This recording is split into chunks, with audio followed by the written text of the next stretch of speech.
Assalamualaikum warahmatullahi wabarakatuh. Alhamdulillahirabbil alamin wa bihi nasta'inu ala umurid dunya waddin. Wassalatu wassalamu ala sayyidil mursalin sayyidina wa habibina wa maulana Muhammadin wa ala alihi wa sahbihi wa man tabi'ahum bi ihsanin ila yaumiddin, amma ba'du. Segala puji kita panjatkan kehadirat Allah Subhanahu wa taala. Pada kesempatan malam hari ini kita bisa melanjutkan kembali kajian kita mempelajari kalamullah, ya, bagaimana cara membaca Al-Quran dengan tajwid dan dengan tartil, ya, karena Allah Ta'ala menyuruh kita membaca kalamnya. Warattil ini fil amr. Rattil artinya perintah untuk membaca Al-Quran secara tartil. Warattilil Qur'ana tartila, ya, dengan hal keadaan tartilan, yaitu dengan tartil, dengan kaidah-kaidah yang ditetapkan. Karena kaidah berbicara hadis berbeda dengan kaidah melafadzkan kalamullah. Kalau kita mengucapkan hadis Nabi sallallahu alaihi wasallam, maka tidak perlu kaidah tartil, ya. Misalkan an Aisyah radhiyallahu taala anha qala, ya, qalat, ya, dia berkata, misalkan hadis di situ ada hukum nun mati ketemu fa misalkan, maka tidak perlu diucapkan ikhfa. Itu kalau hadis, ya. Ya, kalau hadis. Atau tidak perlu ditasdid, ya, lama-lama, misalkan ada sifat guna innamal a'malu binniyat, ya. Nah, artinya Al-Quran ini memiliki kedudukan yang spesial karena dia kalamullah, ya, karena dia kalamullah. Maka di antara bentuk i'jaz, bentuk sisi mukjizat daripada Al-Quran adalah i'jazul lafzi. I'jazul lafzi artinya sisi kemukjizatan Al-Quran dari sisi lafadznya, ya, dari sisi lafadznya. Kalau kita mendengarkan Al-Quran, maka akan muncul apa? Akan muncul suatu, ya, keajaiban di sana. Ya, bahkan Al-Quran ini ketika didengarkan, dibaca dengan lafadz yang tartil, ya, maka akan muncul nilai mukjizat di sana, yaitu keindahan. Itu keindahan. Sebagaimana mukjizat Nabi Daud alaihissalam membaca Zabur, maka orang yang sakit bisa langsung sembuh. Maka lihat bagaimana ketika kita mendengar bacaan imam Masjidil Haram misalkan yang indah, atau imam-imam di seluruh masjid di dunia ini, bacaan mereka yang tartil ini, ya, akan mempengaruhi jiwa kita, kekhusyuan kita di dalam sholat, ya. Dan tentu, ya, ini sisi ijaz atau daripada kemujizatan daripada Al-Quran itu sendiri. Nah, kita lanjutkan kajian tajwid kita, Bapak-bapak sekalian, azanallah wa iyyakum, di surat Al-Lahab yang sudah kita bahas, ya, surat Al-Lahab atau surat Al-Masad. Al-Lahab diambil dari kalimat Abu Lahab, ya. Kenapa jadi Abi Lahab di sini? Karena mudhof ilaih. Dan Al-Masad diambil dari kata terakhir atau kalimat terakhir dari ayat kelima, ya, fi jidha hablum mim masad. Masad artinya tali sabut. Kalau lahab artinya nyala api, ya. Kenapa? Karena Abu Lahab wajahnya menyala. Wajahnya menyala ini karena tampan dan ganteng. Jadi Abu Lahab ini ganteng, makanya digelari dengan Abu Lahab. Tapi kegantengan itu tidak bermanfaat kalau ujung-ujungnya masuk neraka, ya. Abu Lahab ini wajahnya menyala ganteng karena putra dari Abdul Muthalib. Putra dari Abdul Muthalib, ya. Dan beliau adalah paman kandung Rasulullah sallallahu alaihi wasallam. Paman kandung Nabi sallallahu terbagi jadi dua. Dua masuk Islam, dua tidak masuk Islam. Dua yang tidak masuk Islam, Abu Lahab dan Abu Thalib. Tidak Allah karuniakan hidayah Islam kepada mereka. Dua yang masuk Islam adalah Hamzah dan Al-Abbas. Ya. Ada juga paman yang lain tapi sudah meninggal terlebih dahulu seperti Haris. Haris ini anak pertama dari Abdul Muthalib. Ya, anak pertama. Ya, yang masih hidup ketika Nabi SAW diutus jadi Rasul, dia adalah ada 4. Abu Lahab, Abu Thalib, Abu Lahab, kemudian Hamzah dan Al-Abbas. Ada 4. Ya, ini tentang surat Al-Lahab, Al-Masad atau Al-Lahab. Kita belum praktik ya, kita sudah sempat baca tapi belum praktik. Saya baca terlebih dahulu satu surat lengkap ya, insyaallah Bapak-bapak perhatikan. A'udzu billahi minasy syaithanir rajim. Bismillahirrahmanirrahim. Tabbat yada abi lahabin wa tab. Ma aghna anhu maluhu wa ma kasab. Sayasla naran dhata lahab. Wa imra'atuhu hammalatal hatab. Fi jidha hablum mim masad. Ini kurang lebih cara membaca surat Al-Masad atau Al-Lahab. Ya, di situ ada beberapa kandungan, misalkan tasdid ya, syiddah yang memiliki sifat tebal ya, tab ya dibaca tabbat. Ya, tak di sini bisa memiliki sifat hamas, enggak masalah kita keluarkan alirannya. Tabbat, tabbat yada, ada mad jais ya, mad jais karena ada mad tabi'i bertemu dengan hamzah di luar kata. Makanya dibaca boleh 4 atau 5. Tabbat yada abi lahabin, idgham biguna di sini ya, ditahan. Ya, lahabin wa tab. Nah, kalimat wa tab di sini beberapa ulama mengatakan ini qalqalah akbar, bukan qalqalah kubro lagi, tapi akbar karena di situ ada tasdid dan kemudian baru dipantulkan.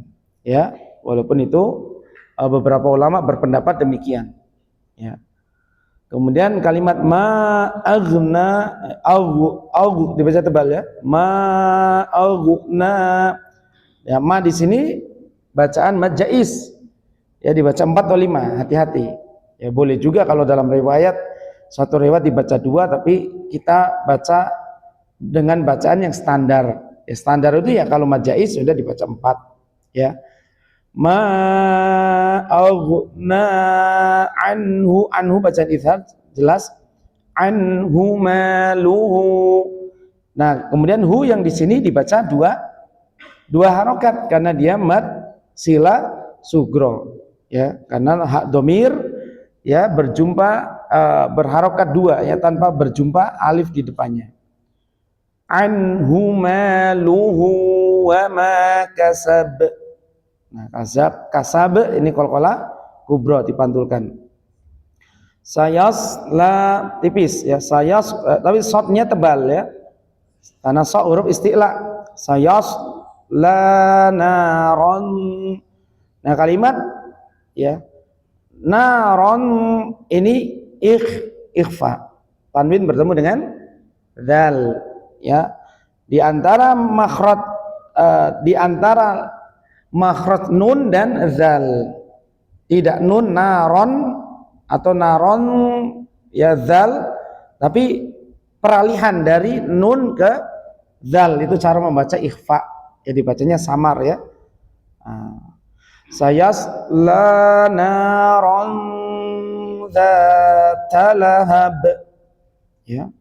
Naron dzata lahab. Wamra'atuhu ya, kalimat wamra'atuhu huya sila sugro ya dibaca 2. Wamra'atuhu hammalatal hatab ya, seperti biasa ya, Ada mim tasdid ditahan di situ. Hamma, ya ditahan. Ya. Hammalatal hatab fi jidha hablum mim masad. Ya, ini di situ ada ya ji ditahan karena dia mat tabi'i. Fi juga mat tabi'i. Fi sama, ji sama. Dibacanya dua ya. Fi ji ya. Dibacanya dua. Fi jidha, ha juga mat tabi'i. Hab pantulan pendek ya. Hablum mim.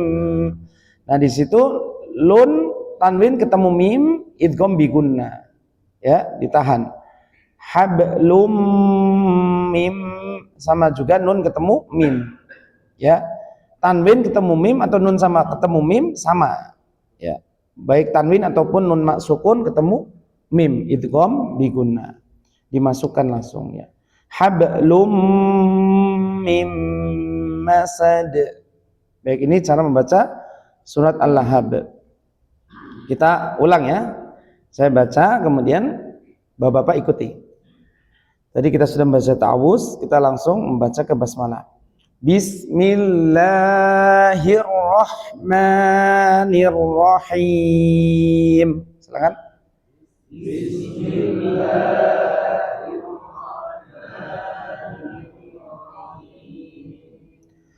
Tabbat yada abi lahabin wa tab.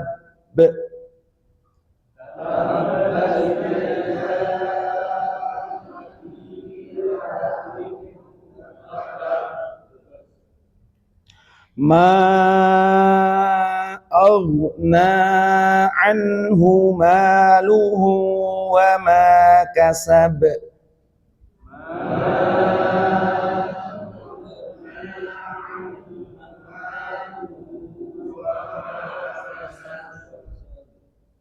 Sayasla naran dzata lahab.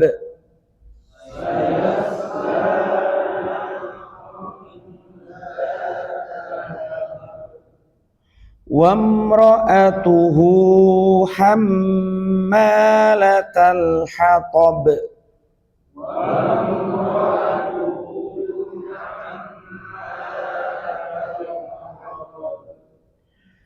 Fi jidha hablum mim masad.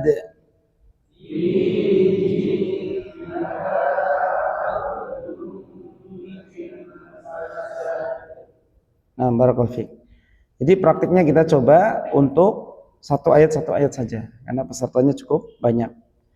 Kita mulai dari Ustadz. Monggo Ustadz.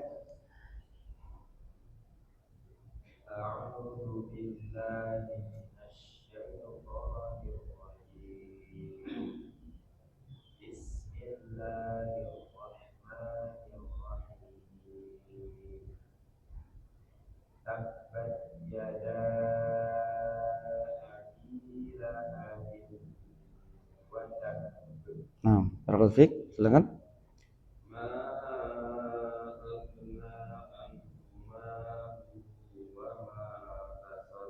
Nah, betul?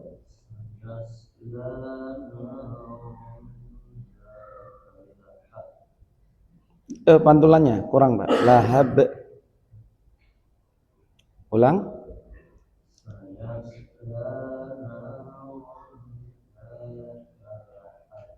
Iya.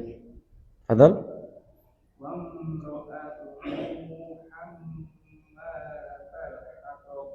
Nah, betul?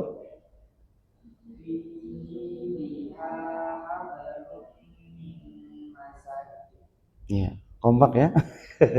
Ya berani satu-satu bareng nggak apa-apa, barakallahu fiik. Ya, lanjut dari awal tabat dari ayat pertama, Pak.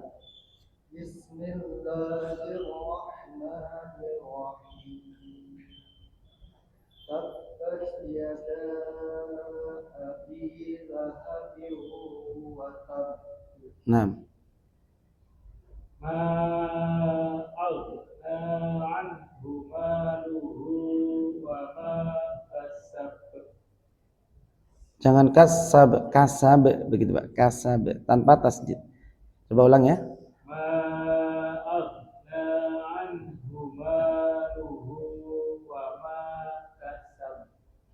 Ya, kasab dia langsung ya tipis ya, kasab. Nah, barakallahu fik. Lanjut. Ayat ketiga.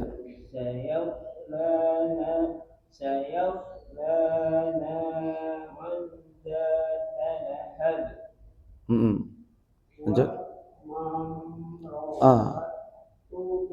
Wamra'atuhu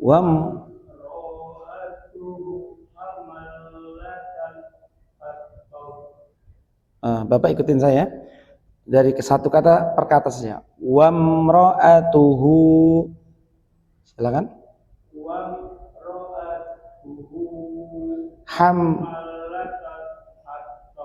Jangan hattob tapi hatob. Dari hamma Bapak ikutin saya. Hammalatal hatob.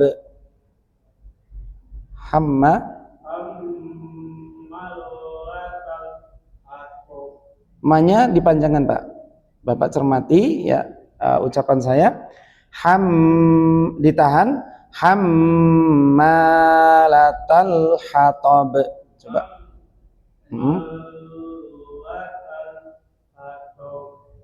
Pantulin. Hatob. Ya, sekali lagi Pak dari hammalatal hatob.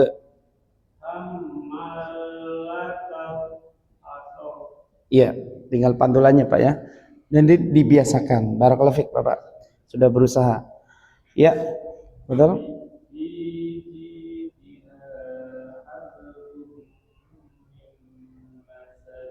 Nah, betul? Dari awal lagi Pak.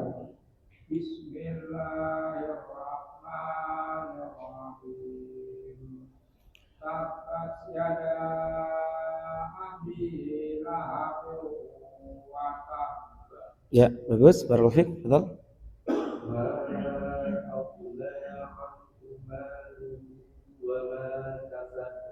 Nah, betul?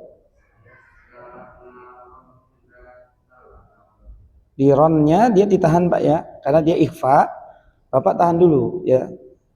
Naron za ulang. Ya, barakallahu fiik. Lanjut.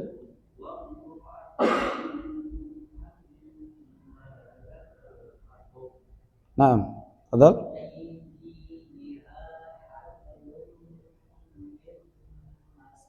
Nah, barakallahu fiik. Awal lagi Pak.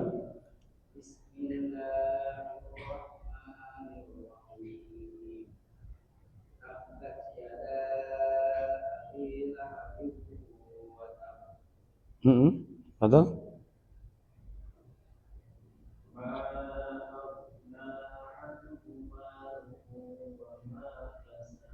Nah, betul?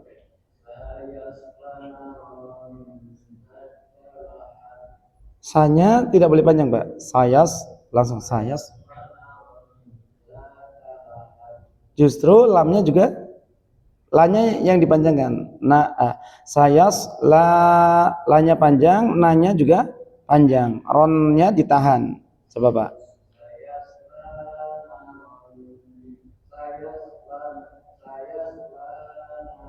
Naron.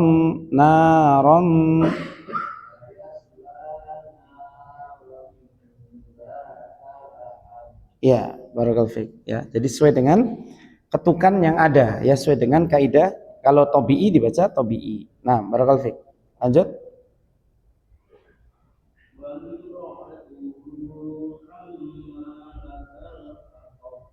Ya, lanjut, Adik.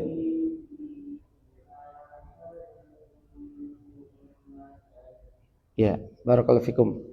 Oh, masih ada Pak Bayu. Satu surat. Boleh.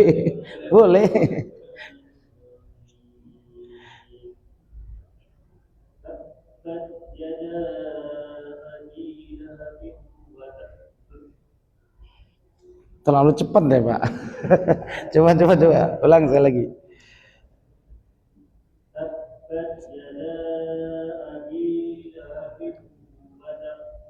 Iya, watabna. Padahal saya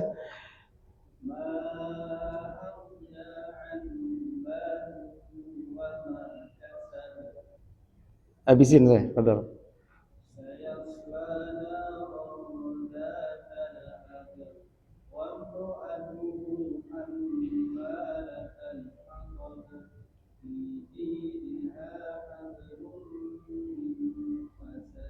Nah, barakallahu fiik ya. Bukan habisin ya, selesaikan maksud saya. Ya, ini surat Al-Lahab, Al-Lahab atau Al-Masad. Ya, wa mra'atuhu, istri dari Abu Lahab namanya Aura, ya, atau dikenal dengan Ummu Jamil. Ummu Jamil. Hammalatal hatab, dia pembawa kayu bakar. Karena dia pergi ke semak-semak ya, ke padang pasir. Kemudian dia mencari kayu yang berduri, kemudian dia gulung, ya, dia ikat, dan sampai tali, bekas tali ikatannya itu ya untuk membawa kayu itu ada di lehernya. Fi jidiha, di dalam jidiha, di lehernya, hablun, ada tali, min masad, dari sabut. Ya, tali zaman dulu nggak ada tali rapia, belum ada ya, atau tali karet misalkan, belum ada, tali sabut. Nah, ini kebencian Abu Lahab dan istrinya. Ya, Abu Lahab nanti mati mengenaskan karena dia menolak dakwah Nabi SAW dari tahun ketiga kenabian. Tahun ketiga kenabian, karena belum ada hijriah, waktu itu belum ada hijriah ya. Karena memang tahun hijriah diambil dari kata hijrah. Ketiga kenabian Nabi SAW disuruh untuk berdakwah sembunyi-sembunyi 3 tahun, Pak. Yang beriman selama 3 tahun tidak kurang dari 60 orang. Jadi hanya 60 orang Nabi berdakwah selama 3 tahun. Kemudian turun ayat wa anzir ashiratakal akrobin. Peringatilah ashirataka, keluargamu, kerabatmu, akrobin yang paling dekat, yaitu orang-orang Quraisy. Orang-orang Quraisy semuanya kerabat Nabi SAW, Bani Hashim, ya, Bani Abdul Muthalib, Bani Hashim, bani-bani yang lain itu dikumpulkan di satu bukit namanya Bukit Sofa. Ya, dekat, paling dekat ya. Sofa sama Ka'bah itu nggak jauh lah. Ya. Maka di situ didakwai ya, ya Bani Abdul Muthalib, ya Bani Abdul Muthalib, wa ya Bani Hashim, dipanggilin sama Nabi SAW, di absen. Sampai yang khusus-khusus, wa ya Sofiyata ammata Rasulillah, wahai Sofia amma Rasulillah, dipanggil satu-satu. Semuanya disuruh untuk masuk Islam. Ya, disuruh untuk masuk Islam. Nah, disinilah Nabi SAW ingin menyampaikan ini ya, sampai pembesar-pembesar yang tidak sempat datang ngirim budaknya. Itu Muhammad suruh kita kumpul, coba kamu sono datang ke bukit ya, mau ngapain dia? Ya, sampai semuanya pada datang.